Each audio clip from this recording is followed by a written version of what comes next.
အဲ့တုန်းမဲအိုဇာနဲ့ချိန်တွေ့ဖို့ရောက်ရှိလာခဲ့ပါတယ်။အဲ့ဒီချိန်မှာပြက်ဝီဟာဖုံးကန်နေသွားပြီဆိုတာကိုသိတာနဲ့ထွက်ပြေးဖို့လှုပ်တော့မဲ့အချိန်မှာပဲခြုံထဲကနေပုံနေကြတဲ့စစ်တီတွေကထွက်လာကြပြီးပြက်ဝီကိုအမေအရာဖမ်းထားလိုက်ကြပါတယ်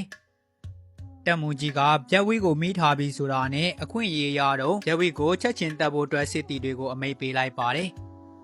စစ်တီတွေကလည်းတက်မူကြီးရဲ့အမိတ်အတိုင်းဓားလှန်တွေနဲ့ပြက်ဝီကိုထိုးနှံကြတော့လေပြက်ဝီရဲ့အာမန်တင်ထားတာကြောင့်ဓားလှန်တွေပြီးနေပြီးတော့ဘလို့မှတက်လို့မရပဲဖြစ်နေကြပါတယ်။အဲ့ဒါနဲ့တက်မူကြီးနဲ့မြို့ဝန်အမတ်တို့ဟာမန်တင်းပြီးတက်လို့မရတဲ့ပြက်ဝီကိုကြည့်ပြီးတော့ပြက်ဝီတယောက်မန်လျှော့သွားအောင်ဘလို့လုပ်ရမလဲဆိုပြီးတော့နီလန်အမျိုးမျိုးထက်မှန်ရှာကြံပြီးတော့ကြံစီကြပါတော့တယ်။အကြံရသွားပြီးဖြစ်တဲ့မြို့ဝန်အမတ်ကြီးက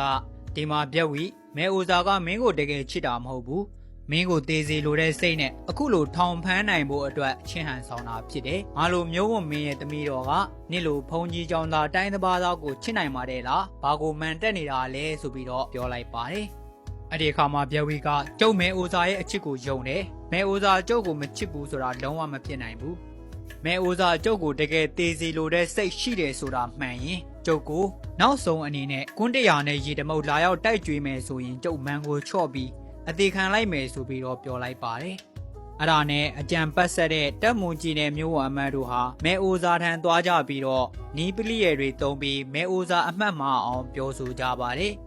။မျိုးဝမင်းကတမီတော်လေးမဲအိုဇာတမီတော်လေးကပြဝီကိုတကယ်ချစ်သလား